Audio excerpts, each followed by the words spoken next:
Olá a todas, olá a todos. Sejam bem-vindos ao programa Aprender e Estudar em Casa. Esta é a nossa aula de língua portuguesa. Sou o vosso professor Joselino Furtado, a aula do 11º ano. Espero que estejam bem, de saúde e prontos para mais esta aula.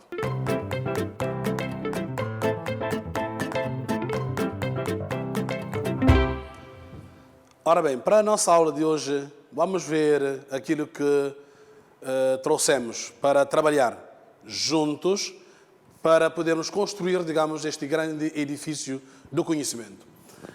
Vamos falar hoje do texto poético, o poeta e o sujeito poético, noções de verso, estrofe e rima, e ainda a estrutura externa de um poema.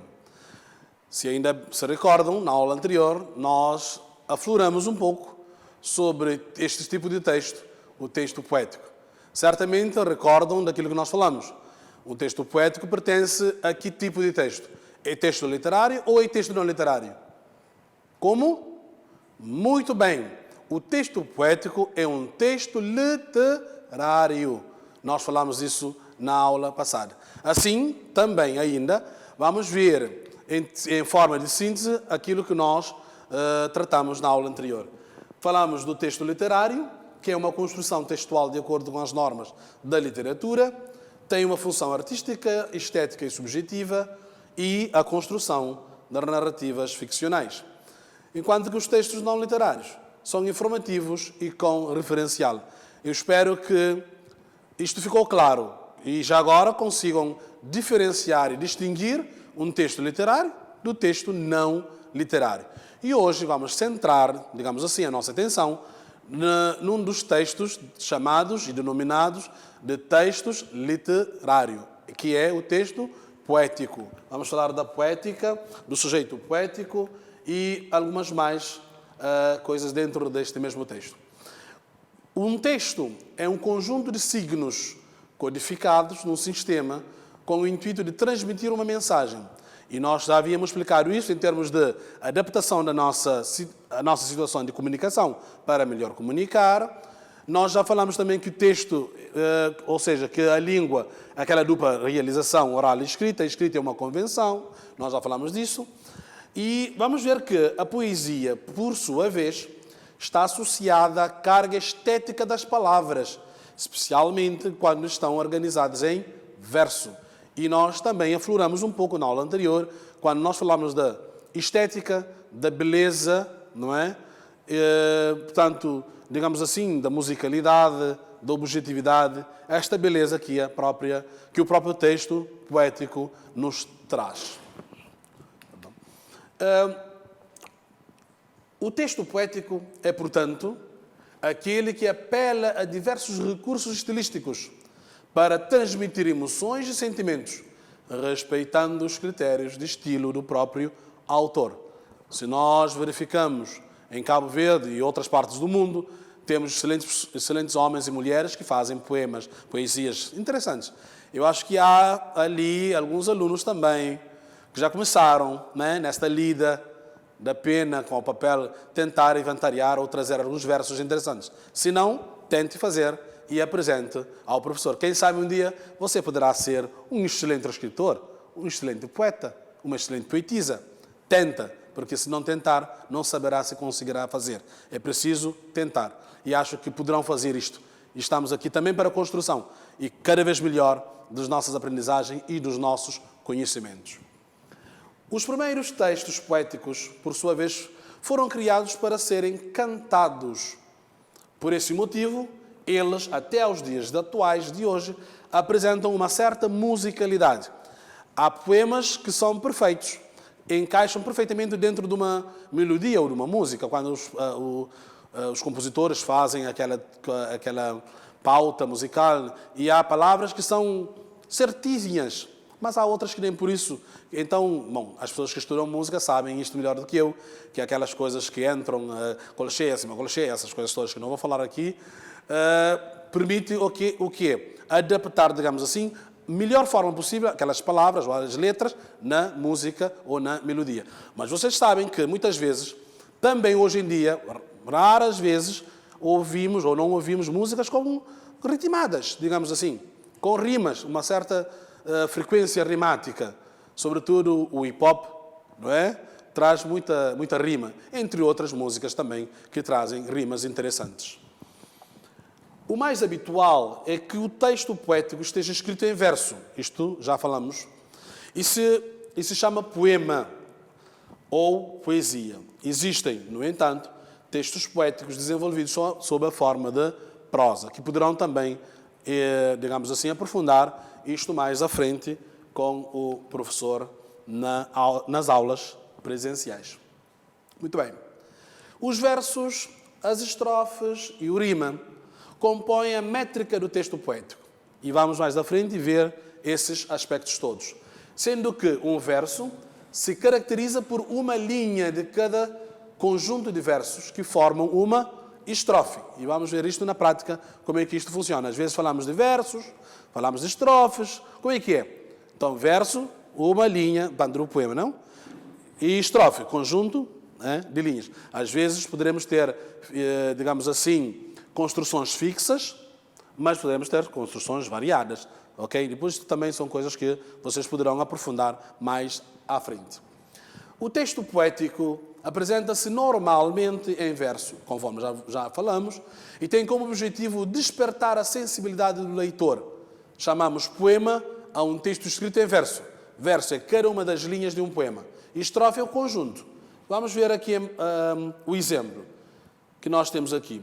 Ser poeta é ser mais alto, é ser maior do que os homens, morder como quem beija, é ser mendigo e dar como quem seja, rei do reino de aquém e do além-dor.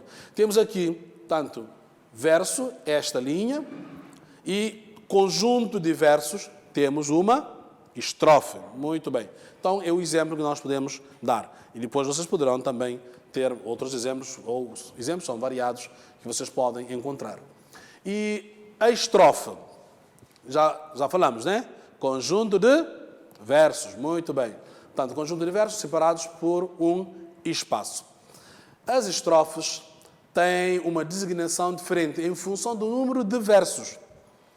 Por exemplo, primeiro verso, segundo verso, terceiro verso, etc, etc. Não? Estrofe, tem uma estrofe, duas estrofes, três, quatro, por aí adiante. Quando o poema tem constituído por um verso, tem um nome. Chamamos isto de monóstico. Temos parelha ou dístico, 2 versos. Terceto, 3 versos. Quadra, 4 versos. Quintilha, 5 versos. Sextilha, 6 versos. Sétima, 7 versos. Oitava, 8 versos. Nona, 9 e décima, 10 versos. Quando nós estamos a fazer análise da estrutura externa de um poema, nós devemos analisar o poema e ver. O poema é constituído por quantos versos e quantas estrofes. Isso na estrutura externa do poema. E vamos fazer um exercício depois para tentar percebermos se isto ficou claro ou não, ou nem por isso. Rima, conforme eu já vos disse, ouvimos muitas vezes as pessoas a fazerem rimas, às vezes curtas, às vezes indeterminadas, mas isto vai depender de pessoa para pessoa, procura, e as pessoas procuram sempre palavras para tentar fazer rima, e dá maior musicalidade, fica mais bonita, mais interessante, mais criativa, não é verdade? Então, quer dizer, às vezes também fica aprazível aos ouvidos, mas às vezes nem por isso, às vezes há alguma complicação, mas, no entanto, a intenção de rima é mesmo isto, é para tentar dar esta musicalidade, trazer esta estética, digamos assim, a própria palavra, ao próprio poema, os próprios versos, né? Então, rima é a terminação semelhante em cada verso que acontece, né? Em função do esquema de combinações rimáticas, rima muda de nome. Por exemplo, versos que não rimam, não possuem nenhuma rima, são classificados versos soltos ou brancos. Depois temos rimas emparelhada. Os versos rimam 2 a 2, par, né? Temos, portanto, A, B, B. E, normalmente, quando nós fazemos rima, sempre identificamos com os alfabetos, a letra alfabética. Portanto, A, B, C, D, por aí fora. E, neste caso, A, B, B, mostra claramente que temos rima emparelhada. Temos rima cruzada, o próprio nome diz, né? Cruzada. Os versos rimam alternadamente, por exemplo, AB, AB, portanto cruzam. Temos rima interpolada, os versos rimam separados por 2 ou mais versos diferentes. E vamos também ver isto na prática como é que isto normalmente funciona. Ainda falamos da métrica. Métrica também o nome diz, digamos assim, medir como é isto, como é que funciona. Normalmente, os versos podem ser medidos quanto ao número de sílabas métricas. E vamos ter que esclarecer isto porque há sílabas métricas. Por exemplo, a palavra métrica. Métrica, né? Às vezes a sílaba gramatical não é igual à sílaba, digamos assim, a sílaba métrica que nós estamos a falar. E nós vamos ter que esclarecer isto para quando estão a fazer análise da estrutura externa do poema, contarem as sílabas métricas, não as sílabas gramaticais, saberão fazer isto com naturalidade e de uma forma bem fácil. Portanto, conforme eu vos disse, os versos podem ser medidos quanto ao número de sílabas métricas, que não são sempre iguais às sílabas gramaticais. Acabei de explicar. Quando medes o verso, estás a fazer a sua escansão. É o nome que se diz. Aqui ficam algumas regras para fazer isto. A contagem das sílabas métricas é feita até a última sílaba tônica do verso. Bom, para os alunos que estão a estudar a música, o canto, é mais fácil falarmos de sílaba tônica, né? Atos tônicos, mas na língua portuguesa também falamos disso. Então, última sílaba tônica. Tônica, acentuário, a última sílaba acentuário, a tônica. Né? Na música fala-se do som, do tônico, aquilo que é dominante, digamos assim. A linha B, uma outra regra, quando uma palavra termina em vogal e a palavra seguinte começa também por vogal, faz-se uma elisão, ou seja, as vogais fundem-se numa única sílaba. Isto acontece muito nas músicas, nas palavras que nós pronunciamos várias vezes, e acontece às vezes com maior frequência ou com menor frequência. Ou de uma forma consciente ou também de uma forma inconsciente. Isto acontece no nosso dia a dia ou no cotidiano do estudo, entre outros. Os versos têm nomes diferentes em função do número de sílabas. Nós vimos as estrofes também, nomes diferentes de acordo com o número de estrofes. E agora vamos ver aqui tantos nomes diferentes em função do número de sílabas. Se tem uma sílaba, monóstico, 2 sílabas, dissílabo, 3 sílabos, trissílabo, e assim sucessivamente, tetrassílabo, pentassílabo. Isto é fácil de vocês recordarem porque os alunos que gostam de futebol, né, a equipa tal é campeão, é bicampeão, tetra, né, essas coisas todas, acho que já sabem isto melhor do que eu, né? Hexassílabo, 6 sílabas, etc, né? Octassílabo, eneassílabo, 9 sílabas, decassílabo, 10 sílabas, por aí adiante. Então, são nomes que são diferentes nomes em função do número de sílabas. Quando nós estamos também a fazer análise da estrutura externa do poema, não esquecer destes aspectos. Isto estamos a dar de uma forma aqui meio a correr, mas poderão, com o tempo lá em casa, com o estudo autónomo e depois com as pesquisas para complementar, poderão aprofundar sempre e devem seguir este caminho. Aprofundar sempre os conhecimentos que vão adquirindo ao longo das aulas, tanto as teleaulas como as aulas presenciais. Muito bem. Ainda os principais elementos de um texto poético. Temos o sujeito poético. Vejam que no texto narrativo nós falamos do narrador. E aqui nós falamos do sujeito poético. O sujeito poético é quem fala sobre as experiências, sentimentos e vivências.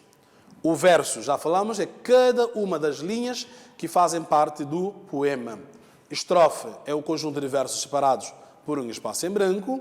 Rima é todo o som semelhante apresentado no final dos versos. As rimas acompanham um esquema rimático, e nós já falamos há bocado. A métrica diz respeito à medida de verso, e sempre nós chamamos atenção para isto. Quando nós falamos da métrica, existem sílabas gramaticais e sílabas métricas, são diferentes. Nunca esquecer, sempre preparar, pesquisar, procurar mais informações para que possas consolidar e ter bons conhecimentos sobre esta coisa, que não é muito difícil, mas é prático e consegues, com a prática, ser excelente.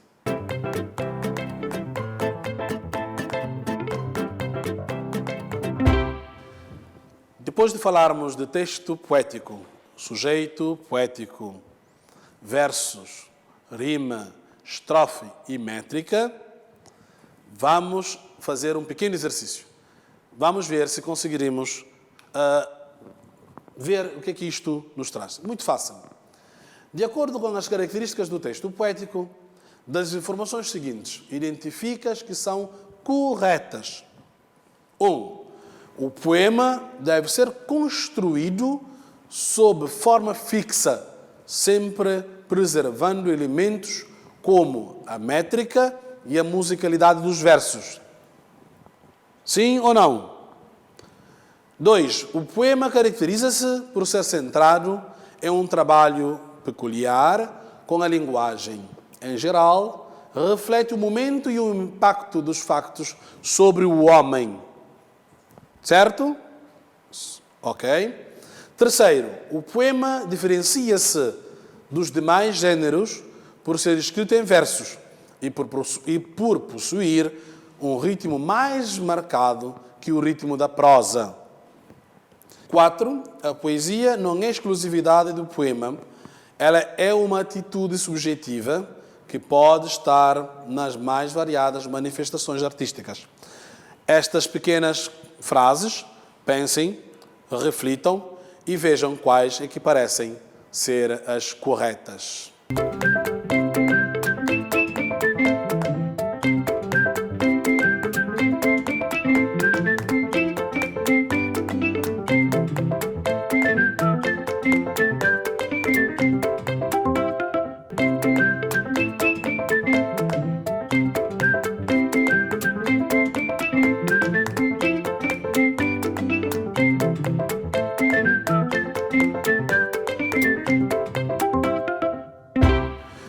Depois do momento de exercício, vamos assinalar aqui agora, tanto a vermelho é aquilo que não está correta e a verde a opção ou as opções corretas. Temos a primeira opção, já também, certamente já disseram, tanto isto a vermelho, porquê? Porque não está correta, não? Porque poemas não pode ter várias formas, não uma forma fixa. E 2, 3 e 4 parecem ser verdadeiras ou então parecem ser as opções corretas. Depois, já sabem, é sempre aprofundar mais e discutir um pouco mais com os professores se caso houver alguma dúvida.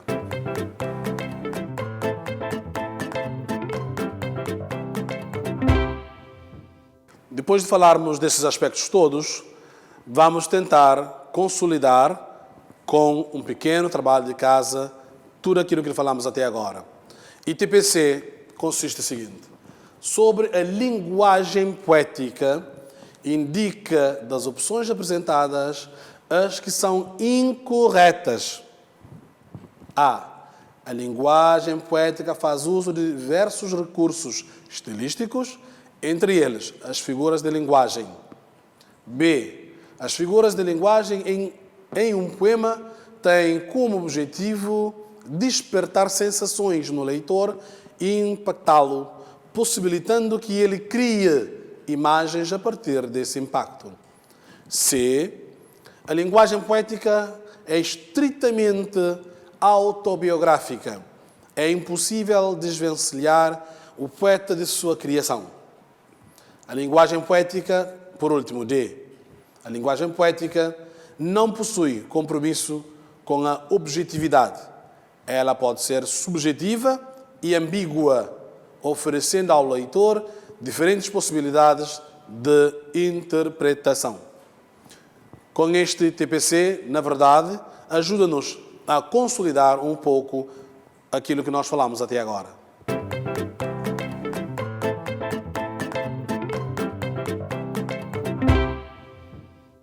Estamos quase a terminar a nossa aula de hoje, mas antes, e como habitual, vamos fazer a síntese daquilo que nós falamos hoje.